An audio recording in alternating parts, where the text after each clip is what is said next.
This conference will now be recorded. All right. Welcome to the virtual BrainTrust. I got one and only, the Brian Bradley on today with you guys. We got a Egoscue method. We're going to go over kind of how your body should be moving, what our philosophies are, what the Egoscue method philosophy is. We want to give you a screen. At least today, we're going to talk about the upper body. We're going to talk about the thorax region of why it's important to keep this mobile. Going to be affecting you at home. Talk about a little bit of the TPI on base rack fit philosophy and how we tie these two together for you at home to be more healthy. And you know, you've got Brian Bradley outside right now. So we want to show you within the confinements of whether you're inside a living room or maybe you're out, you have an ability to walk out into a grassy area or stay grounded. We're going to hopefully give you some tools today that help you. You know, Brian and I are going to get on Tuesdays and Thursdays together throughout this entire quarantine to go over different parts of the body to help you at home. So Brian, with no further ado, tell us a little bit about you, what Egoscue method is and why we're doing this, and who that cute guy is with you. Let me just drop my new kid back in the house because somehow he snuck out. So in the meantime, I just want to give you a little history. So Brian Bradley and myself met probably 5 years ago through obviously our TPI world. And you know, I was amazed at what he was able to do with a lot of the athletes that I was working with, and just the inner network that we had without even knowing him. Dr. Paul Hodgkins was a good friend of mine who was working with, you know, Brian and Brian's son. And you know, when we look at like the world right now, it's the community that we have, it's the people that we have, and like, you know, Brian and I travel the world. We're on the road probably 30 plus weeks a year, and we still FaceTime. So this virtual thing is real. You know, him and I keep this relationship through FaceTime a lot of times, whether he's sitting in an awesome pool in, you know, Hong Kong talking to me, or I'm sitting somewhere. So a lot can happen over distance learning, distance healthcare. So that's what we're going to bring you today. Brian, cheers. Okay. So first of all, Sean, thanks for having me on here. And yeah, and it was a fun relationship that we built over the last couple of years for sure. It absolutely changed the way that I look at life. It absolutely affected the way that many of the people that are around me understand, because I get questions all the time, literally on a daily basis, especially now online. I do so many Skype and FaceTime appointments with people. I had 4 this morning. It was interesting. Yesterday, one of them, who's a naturopath out of Minnesota, said, so what do you guys think about chiropractors? What do you think about physical therapists? You know, and not in this time as it relates to the virus and all that. I'm talking about in general. And I said, well, you know, I came from that world, you know, working for Health South back in the early 90s, and learned a lot, of course, before, of course, Health South went another direction that I didn't want to be part of. But I will tell you, Egoscue's job has really one philosophy as it relates to other professionals. Our job is to make their job much easier. I equate it to the dentist. If you don't brush and floss your teeth after the main cleaning appointment, you're not doing yourself any favors, and you're not doing the doc that you actually require, and you're asking them to do the thing of keeping your oral health where it is. Well, it's no different for anybody who does hands-on to you, whether it's a TPI professional, whether it's on base, whether it's racket fit, whether it's a chiropractor, FMS, I don't care what it is. When you get your Egoscue done first, it's a massive game changer. And Sean, you know this. You've seen it with yourself. You've seen it with patients of yours. I've seen it with your amazing work. You know, when I go see a lot of my friends who are chiros and hands-on people, and then I run into someone like you, and I'm going, I almost said holy shit, but I won't. It's it goes to a completely different level at that point. And I'm not just blowing smoke, because your passion for this is not just, hey, let me show you what I can do. It's, we're in this together. Let me show you a different way to think about this. And I've actually disseminated the information onto my therapists that they need to ask better questions to the healthcare professionals that are around them that they're building relationships with. You know, it's no longer, hey, can we, you know, network together and build our business? It's, forget that. It's, how can I help you? And it's made a massive difference in my therapists that own our Egoscue clinics around the world and how they view other healthcare professionals around them. It's been a massive game changer. So what do you want to talk about today? I know you have some tests that we had discussed before that you use constantly. Well, I think the number one thing right now is the understanding of the human body. I think that's a definition that we should go over. And you know, functional movement system, FMS, and you know, TPI, all of our philosophies, we go by a regional interdependence model. We call it the joint by joint approach. And there's a lot of people at home right now that may not have access to gyms, that may not have access to their normal life, or have never really looked at their body, and they're just going through the motion out there at home. They're realizing, holy crap, I'm maybe having a hard time moving. I may be waking up in pain. Maybe I'm not breathing as well as I should. Do I have coronavirus? And like, what are the signs and symptoms? Or, I've got all these people in my house. I have nowhere to go and get my stress level down. So I thought it'd be important that over the next 2 weeks that we bring up a screen that they can do at home, that they can actually do on themselves, see if there's a possible physical restriction. And then with that, let's use some Egoscue corrective exercises. I'll give you some that we give to a lot of our clients that you can start doing at home right now to open that area up. And if it doesn't open up, well, I would encourage you at home to be like, one, do I have a local chiropractor or PT in the area? Because letting you guys know, these are such essential healthcare providers. And so if these corrective exercises aren't helping you and you're still in pain or you're in discomfort, you're going to need to see one of these professionals so they can come in and they can open up that area so that these exercises can actually benefit even more. So let's just go over the joint by joint approach real quick. I think it's really important. And we talk about, mobile and stable joints, right, Brian? Yeah, there's we have a discussion in our own company about that kind of stuff and whether we agree or disagree about mobile, stable, mobile, stable, mobile, stable. I will tell you this, what it really does is it simplifies it for the customer and it simplifies it for the practitioner who is maybe new to that concept. But you look at this picture right here and tell me this guy who's a 58-year young Ironman triathlete, do we think that he might have possible posture issues, respiratory issues? Pretend he was your pitcher who just came out to you and said, hey, I'm having some medial elbow symptoms and I'm wondering why. And this is what they look like from behind. And you're wondering why when they throw 70, 80, 90 or 90 and 70 like Trevor Hoffman used to do, and they're getting symptoms in their arm, you now have a very simple answer as to why we think it might happen. I will show you this just for a second because it blew my mind, and thank God for his tattoo. 58 years young, that's the same guy after 12 minutes of exercises to correct it. So I'm not looking for wow, I'm looking at you because I don't even use this really marketing wise because it's almost too hard to believe. That's why I love the tattoo. But that's what's sitting at home right now, Sean. Yeah.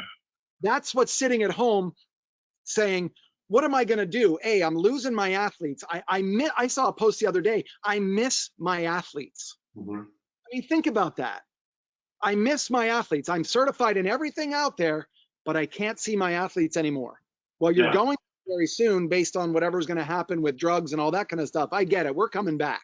We're a country that'll do that. We're a profession that'll do it.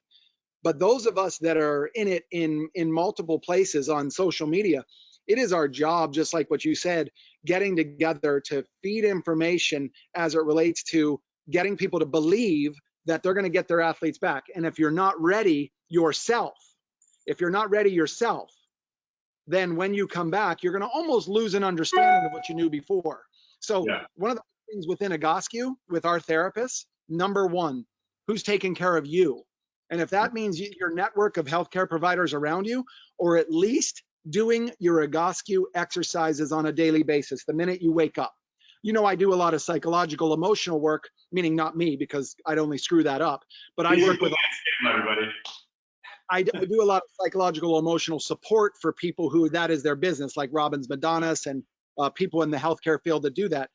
I have one job, and that's to anchor that with a physical movement. And that's what I think we can provide people today is a physical anchor out of the at-home, cooped up cabin fever that they're going through. And I think when we talk about this mobile, stable, stable, mobile, whatever you want to call it, one of the ways that we can talk about this is if you're certified through any of these agencies, I would encourage you to really do what we're going to give you today as a start. And then as the continuation, get more involved with this as the week goes along so we can actually discuss a little bit more on what your goals and gains were. No, that's awesome. So real quick for you guys that are watching, because again, Brian and I are going to be doing this like every 2 times a week right now, Tuesdays and Thursdays. We're going to set a time and put it out. But just so you understand the body, and this is the most simplified way of thinking about this. The body's made up of mobile and stable joints. All joints move in 3 planes of motion. That means they can flex, they can extend, they can laterally bend, and they can rotate. Some joints like to move in these areas better than others. And so this is a really simple way to think about it. So if you look at your finger, it likes to flex and extend, doesn't like to bend, doesn't like to rotate. When that happens, bad things happen. That's a stable area. A mobile area means it moves in multiple planes of motion. So your wrist, it can flex, it can extend, it can ulnar and radial deviate, and it can circumduct. Well, you move around or it can move left and right. So if we look at that from the ground up, we like to tend to think that the foot is a stable joint. So that's think of that like your foundation to the ground. It's where all the forces from the ground up to the body. The ankle should be mobile. It should be able to, dorsiflex, plantar flex, and move around. The knee should be stable. The hip should be mobile. Low back should be stable. Your low back sets look like this, so they flex, extend. Not really good for rotating. Thorax, that's your rib cage, spine, and fascia, which Brian's going to show you an amazing exercise, a couple exercises today. It's really important for this right now, especially with the coronavirus.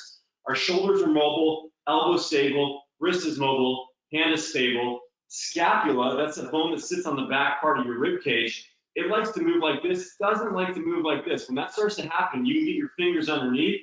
That's what we call winging the scapula or dysfunctional scapula or scapular dyskinesis. Lower part of the neck's going to be stable, upper part's going to be mobile. So within this, we're going to show you screens to test your body at home. Brian's going to show you some awesome exercises that can start helping you. And then throughout this, we're hoping that we can make you your own doctor at home right now to work on yourself in this time so we can take pressure off the emergency rooms, take pressure off urgent care, and know that there are practitioners in the world that can do telemedicine with you to help you out with this currently. So with that, I'm going to start with just a seated rotation test.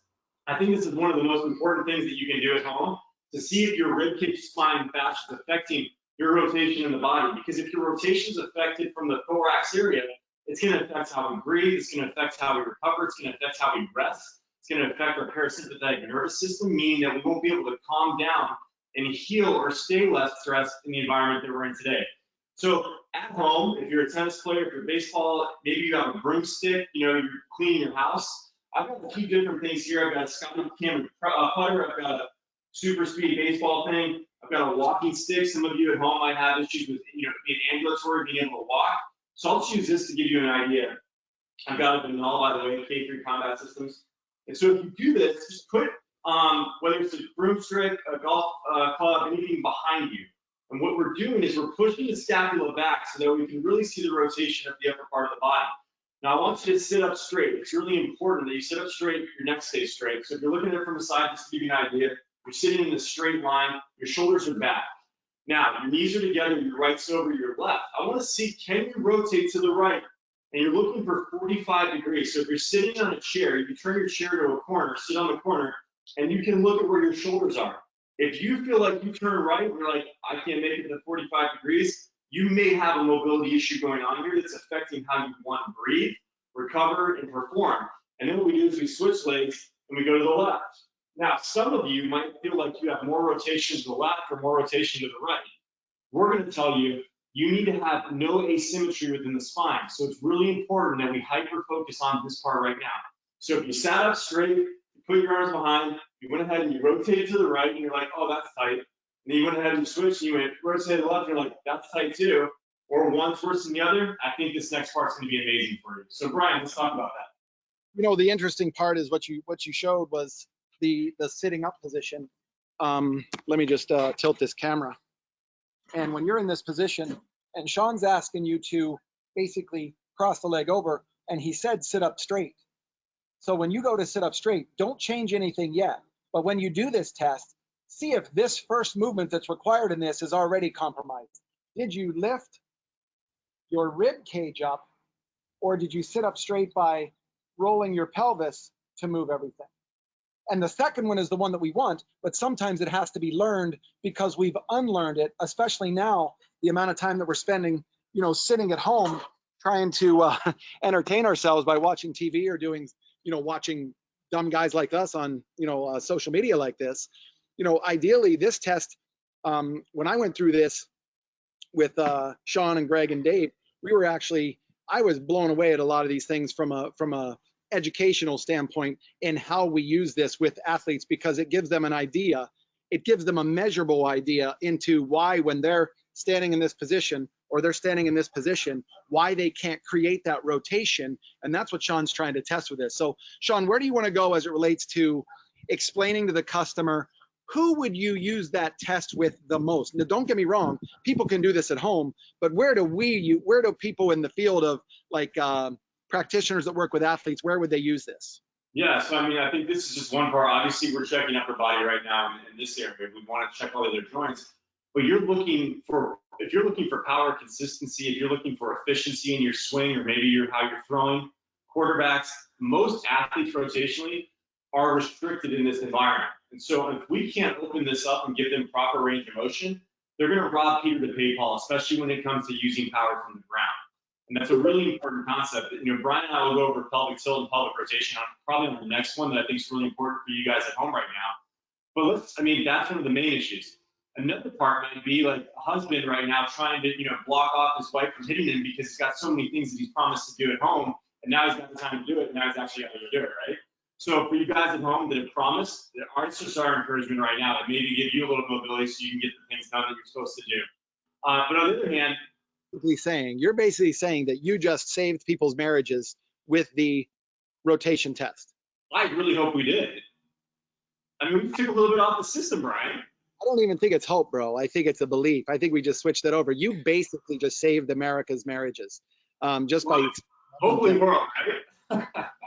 So I think with that, if you felt that, what we want to do right now is we want to give you a couple tools. That's the key to this, is that we don't want to just throw information at you. We want to give you a tool to see how well you're doing. If there is some limitation, what are some things that you can do to be healthier at home right now in quarantine? So Brian, show us from an endoscopy perspective, and I think it's really important you talk about that too here in a second, is the shoulders. So this is one big thing that you taught me. Talk about the protraction of the shoulder, how it affects lung capacity. And then not only that, talk about the curves in the lower part of the spine, the hip hinge and hip driven movement. I think that's important as well. Yeah, I think it's a very important thing. Let's change it, because a lot of times, internally, a lot of people don't understand dysfunction and compensation. So let's just take that out. If somebody is swinging a baseball bat and they're hitting, boom, they're getting ready to hit. They're getting ready to hit. And they can't, when you guys talk about that and on base, and they can't load up, or they can't take that arm and do that movement because there's no mobility of the shoulder blade. A lot of practitioners will go, there's a shoulder blade issue. And when you can't do what Sean's showing you right now as a baseball player, that is going to show up as a alternative movement somewhere else, which might be, hey, when you're batting and call it hitting, when you're hitting and you can't do this, maybe your first move is to drop back like that, and your whole rib cage starts to shift. Remember, your spine will go to other mobile stable areas that you were talking about, and FMS really uses. When the rib cage and spine start doing this versus this, it creates a much different thing. And you guys know that from TPI, when we're talking about people who go back and they get into their backswing and that right arm can't stay in like this, and it starts to chicken wing up, and then they start leaning. Well, if you lean one direction, guess what has to happen? You have to compensatedly go back the other direction, and that's going to show up in your club head speed because you're not creating the rotary movement. So very simple English. We've got to create a hip-driven athlete, meaning the hip is going to create the movement down to the foot, and then the ground is going to create that reaction force back up to be able to do this. So when I was 12 days out from the Conor McGregor fight, I go over to Vegas to work with him, and I'm only telling you that because I'm not a huge fan of this sound anyway, right? I'm not a huge let's punch somebody in the face, but I am a fan of the sport itself and the greatest of all time doing what we tell him to do. And you saw the result in 40 some seconds, because he entered like this versus the Khabib fight. He's completely like this. Mm-hmm. And Khabib had a for sure unfair advantage because he could breathe. So whether you're a fighter, baseball player, whether you're a golfer, whether you're playing squash, whether you're playing tennis, or you're playing the amazing, great sport of table tennis, I didn't say ping pong, I said table tennis. There's a difference. And the hip-driven movement out of this, the arm moves when the hip drives it. The arm moves when the hip already comes through, and then you throw the ball. And so what we're going to show you are 2 or 3 simple tools. And from an Egoscue standpoint, I'm going to explain one of them right now. I was on a stage with Pete Egoscue almost 30 years ago at an NSCA convention, maybe CSCS, I don't remember what it was, like early 90s. And we're on stage talking about the power of static back, where you're laying on your back, and I'll show you here in a minute, where your legs are up over a block and you're just laying there. And somebody said, you clowns actually think that you can get bigger, faster, stronger, which you guys know that periodical that's out there, bigger, faster, stronger, by laying on your back. And we didn't even miss a beat and said, yeah, we do. And we did a horrible job at explaining it. We did a horrible job. A better description would be this. When you say bigger, faster, stronger, you're tying it to effort. Yeah. When I say bigger, faster, stronger, I'm talking about a result of the effort that you're putting in on the strength side and then the repositioning that the customer is coming to the ball game with. So if I enter a bench press contest, or I'm going to go in and put 225 on the bar and my shoulder's here, no wonder I'm getting anterior glenohumeral impingement. No wonder I tear my rotator cuff, because the shoulder is hinged in this position. And it's not about fixing it this way. And I see this in my gym all the time. People go, well, I'll just do this. And they'll pull their shoulder blades together. Well, half the movement, Sean, is done like this. Oh, I'm going to pull my shoulder blades together. Yeah. Did I move my shoulder blade at all? I didn't. I actually got that sternal tilt that, Vojta and Yanda and Pavel Kolaj, well, Pavel Kolaj is the only one still alive, but talking about it in the DNS stuff. That whole breathing mechanism of that noxious movement where the rib cage kind of lifts instead of it being a pelvic and hip driven movement. Remember, you said in the you said in the mobile stable thing that the lumbar spine is the stable part, correct? Correct. I have an argument against that. Only because, not that you're wrong or I'm wrong, it's the lumbar spine becomes mobile only if the pelvis is the driver. Mm-hmm. So it's a pelvic tilt that creates the mobile lumbar spine. It's just a different way of explaining it. But people need to understand that when that doesn't happen, where does the compensation happen? Where does the alternative movement happen? Right here, which then tilts that shoulder blade and wings it out. And all of a sudden, now I'm swinging the bat with my arm and, hey, coach, I'm losing bat speed. Or, hey, I haven't thrown 94 miles an hour in 2 years.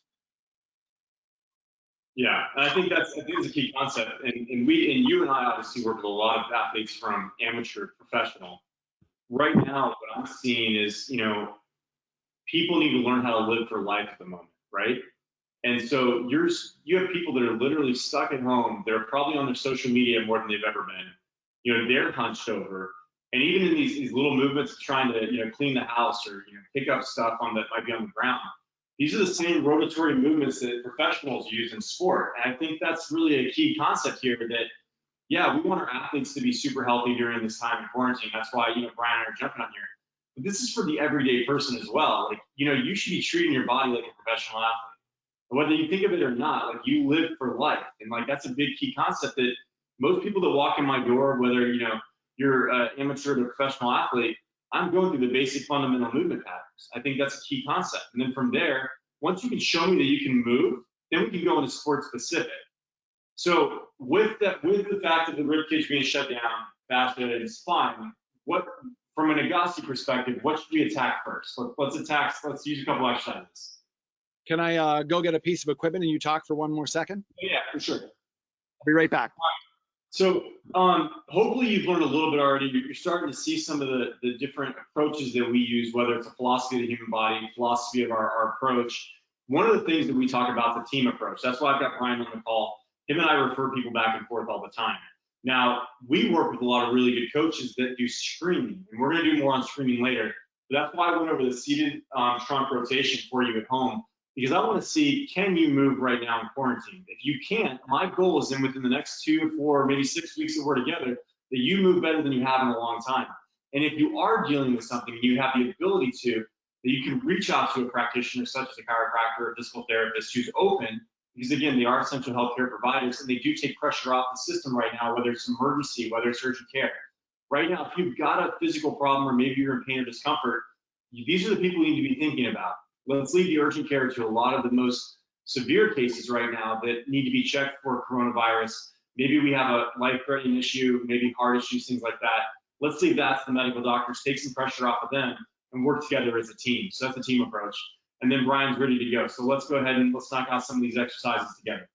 All right, good. So I set up my, and one of the reasons why I wanted to work outside is just to get people thinking, it's okay to go outside in your backyard. It's okay to social distance away and not be stuck in your house 24/7. So look, in this position, can you see me? Yep. Anybody can do this in their house. Anybody can do this from the standpoint of put your legs up over your ottoman or your couch or whatever. 90 degrees, shoulders and hands down, palms up, 45 degrees, and just wait this out. So I'll ask the question, how long do I need to hold that? Last night, I watched an entire movie from this position.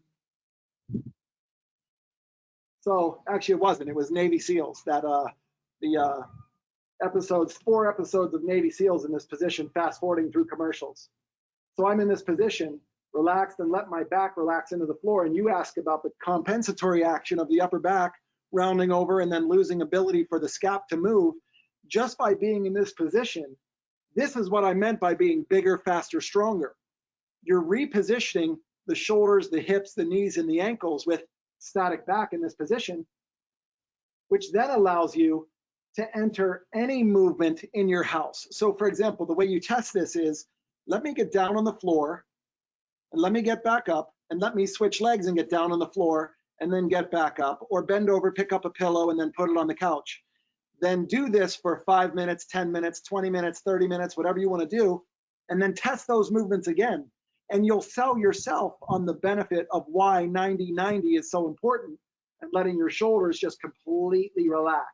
And Brian, real quick, just for those of you that are home, if your neck, a lot of you like are stuck in this like anterior head carriage where when you're even like seated up or you're like standing, you know, your heads are all the way out here.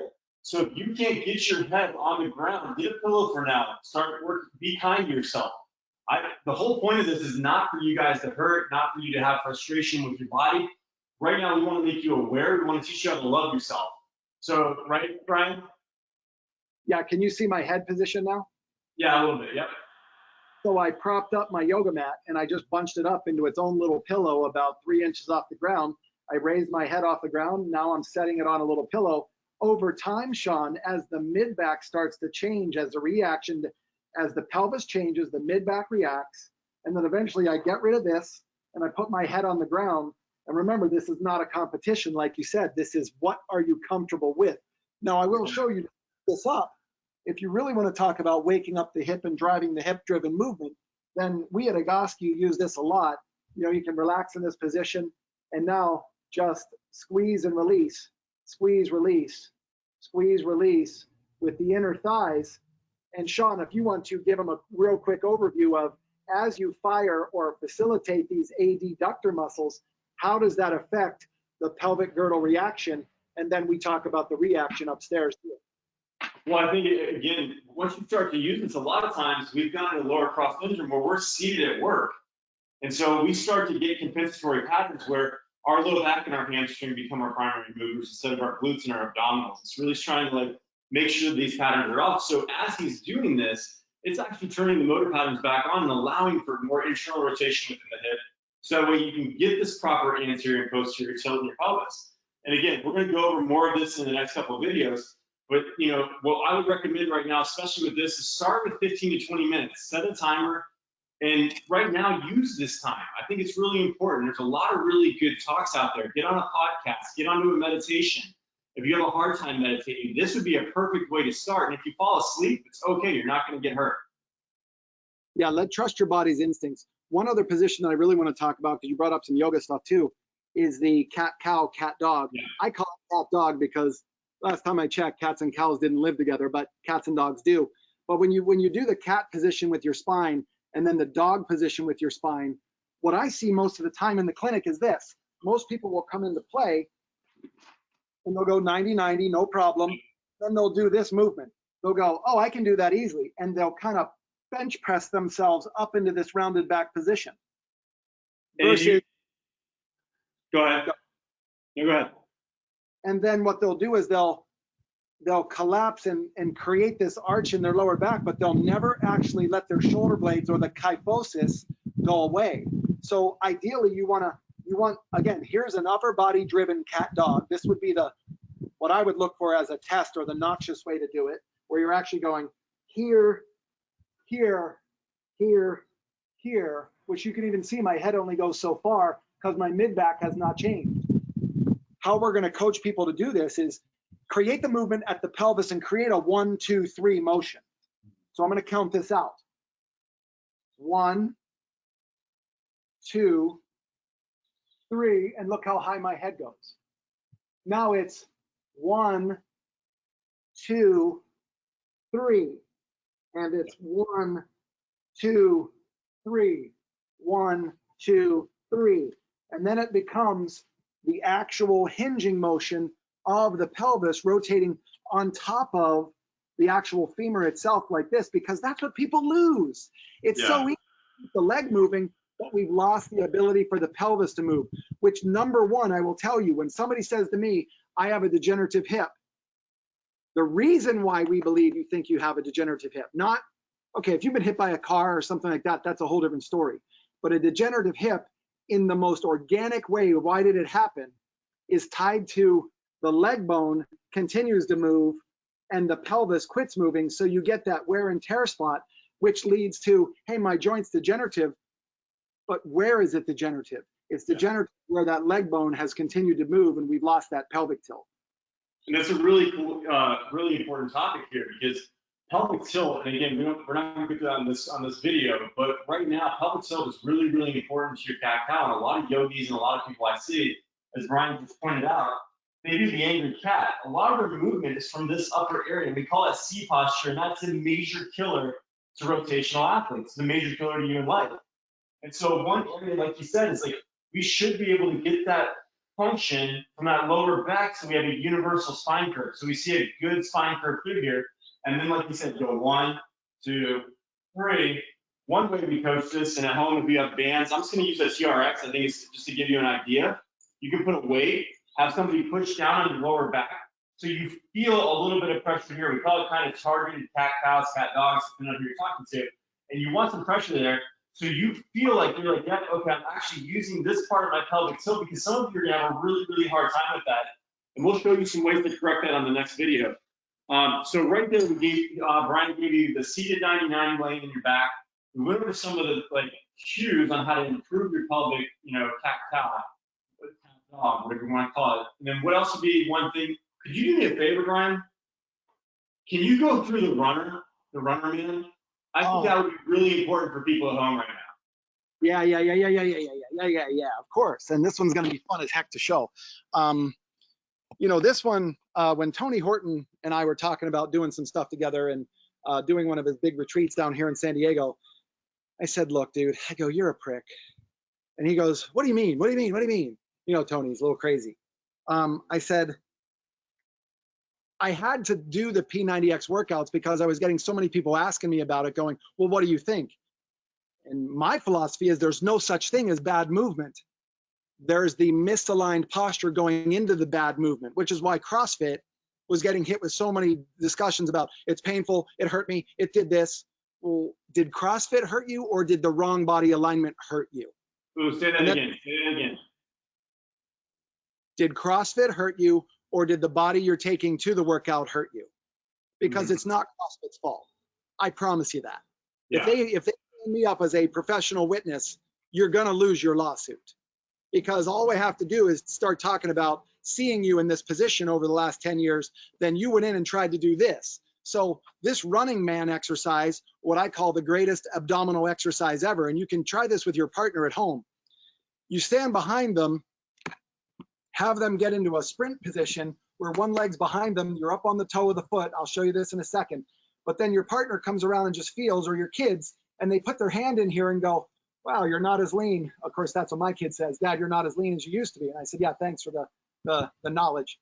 But he goes, yeah, your abdominal muscles aren't sitting there like this. They're not like real tight. When they're in this position, you should feel like there's some laxity to them. There's some flaccid muscle there. It shouldn't be on 24/7, meaning contractible on. But it is a stabilizer. We'll go into that later. But in this position, the minute you go cheek to cheek, cheek to cheek, cheek to cheek, here, here, here, here. And if you really look at it, don't look at my arm. Look at my upper arm. As the elbow moves in this position, all the movement is coming from a shoulder that's sitting in the right position, not stuck here. When my clients are like this and I give this to them, I usually see this. I see rock'em sock'em. I see milk the cows. If you happen to be like from Lancaster, Pennsylvania. That's a little Amish joke. But That's what's called the weird T-Rex, bro. You what? That's what's called the weird T-Rex. That's exactly right. So now, if I can get you into this position where your foot is here, you're up on the ball of the foot a little bit, and you're getting ready to take off.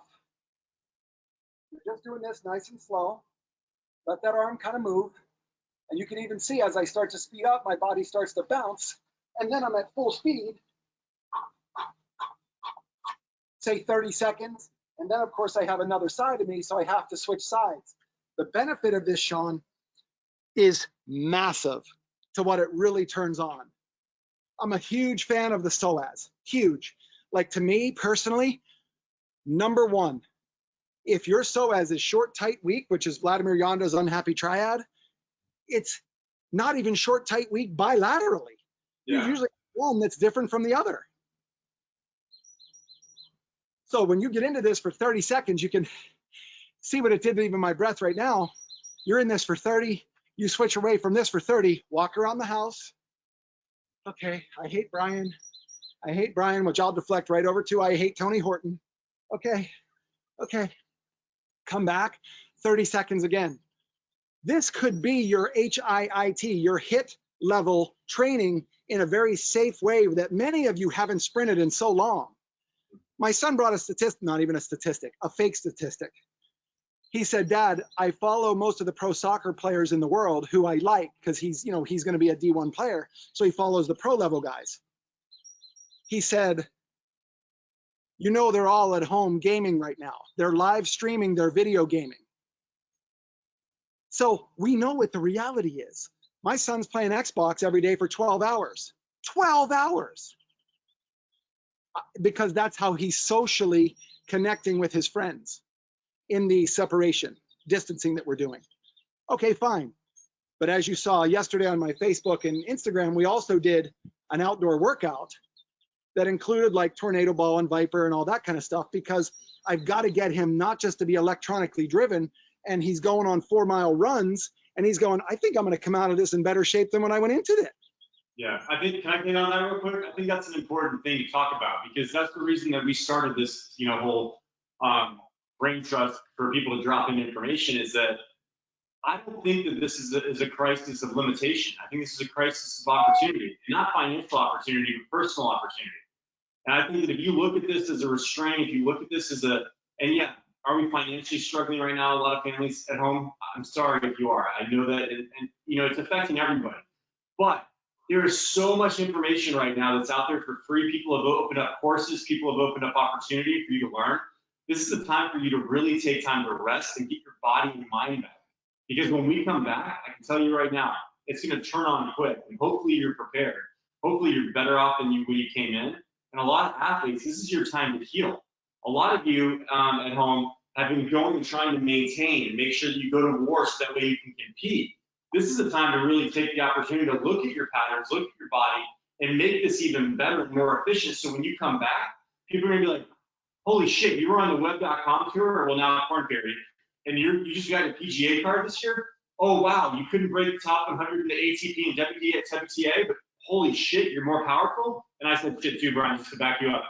And then, you've got a young athlete who was on JV and comes back and all of a sudden is a powerhouse and makes varsity.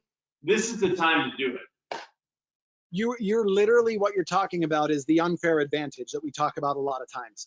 I'm giving the unfair advantage in a time with one of his friends who's a D1 level pole vaulter. And there's a lot of dysfunction there. If you go back to look at that last video that I posted about them working out, go toward the end when I have them doing push-ups at the end.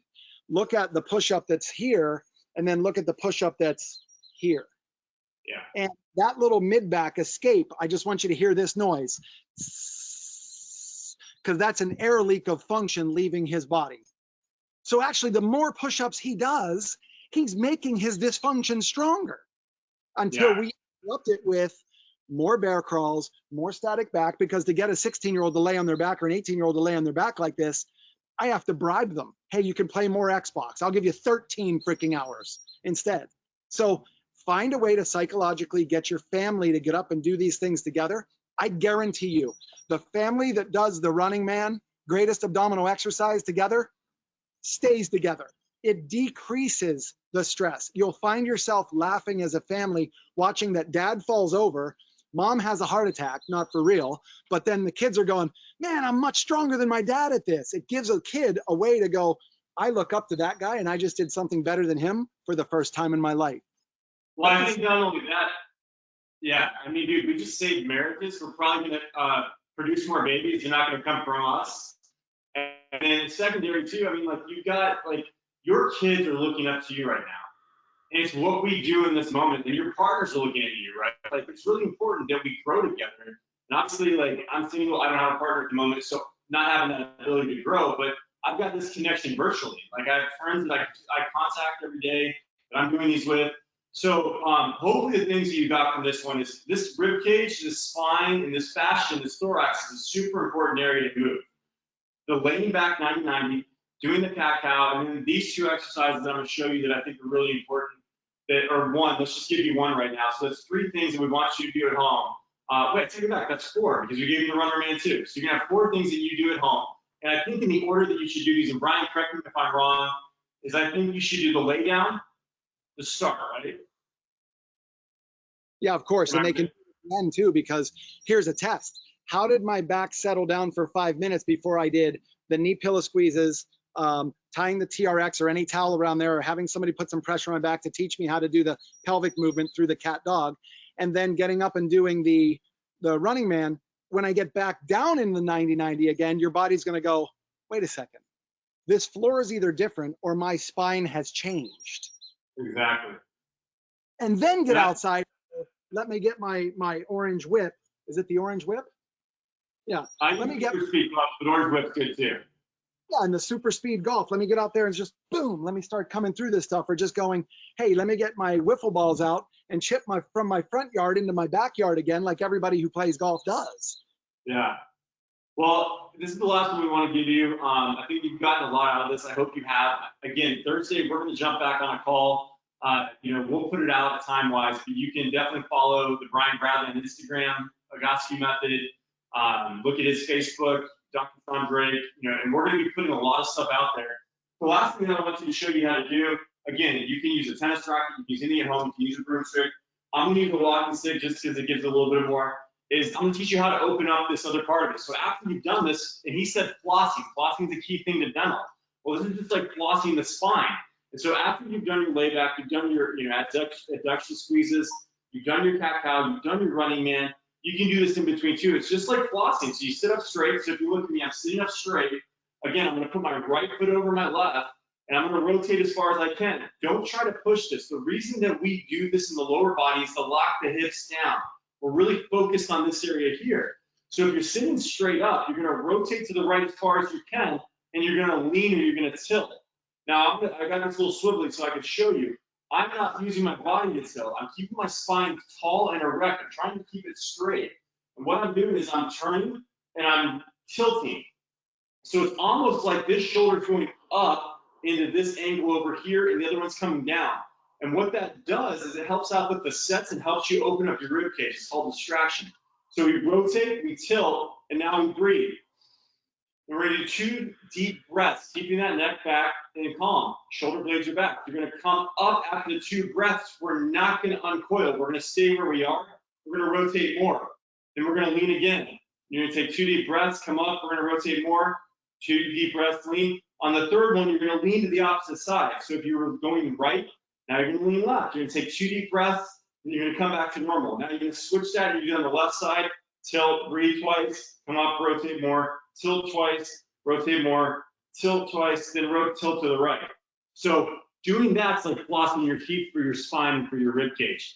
So using these, I'm telling you what, like Brian's a big brother to me. He's taught me so much, and I really respect the Agassi method. If you're a chiropractor or physical therapist watching this, these are my lifesavers. They really have the ability, and what's great is they have this telemedicine or telehealth type situation where you can take a picture from the front, from the side, from the back. I'm embarrassed. The last time that we took photos, he wants to talk about adding weight. I was at least 20 pounds heavier. And I'm looking at like the stuff that Agassi's done for me and using the tower using our different type of protocols. It's really, really important. So I highly recommend checking out Nagoski Practitioner right now.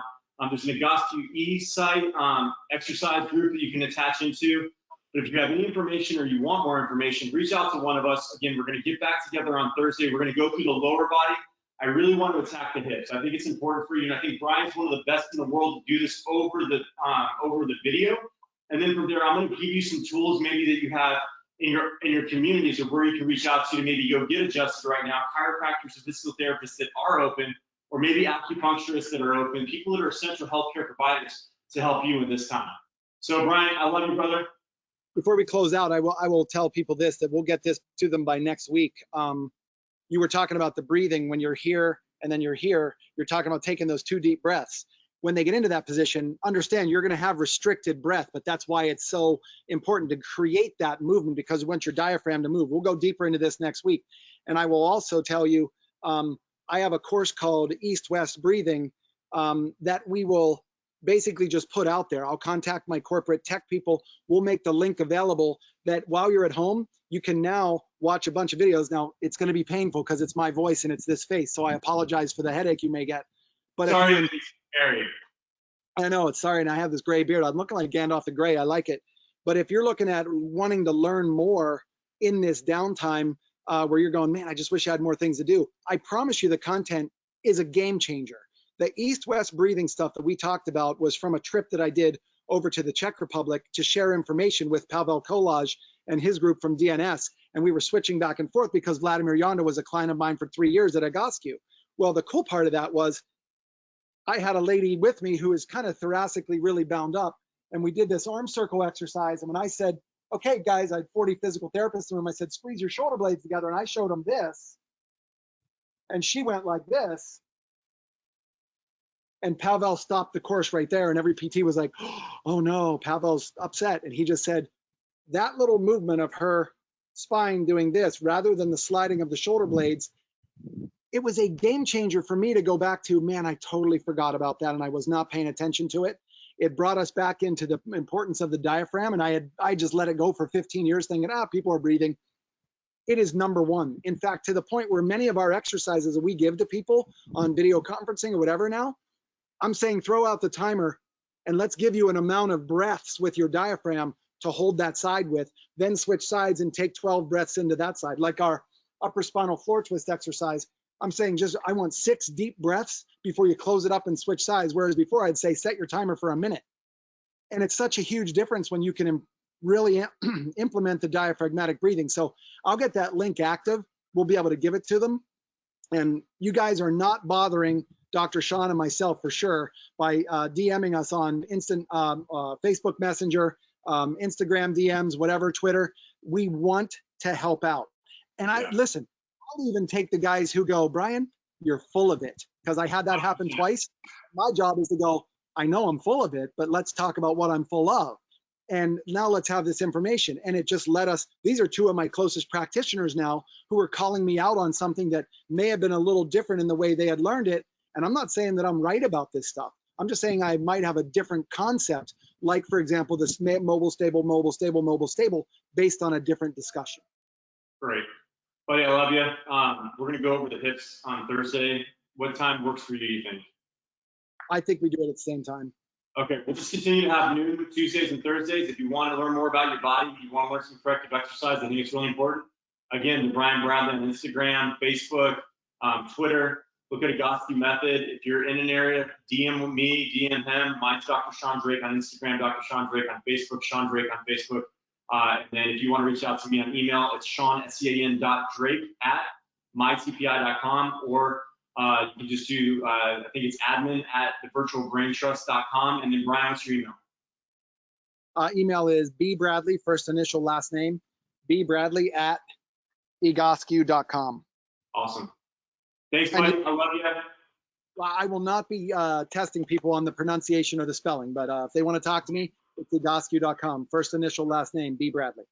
All right, brother. Do your exercises between now and Thursday, and we will give you the hits on Thursday. Thanks, bro. See you, buddy.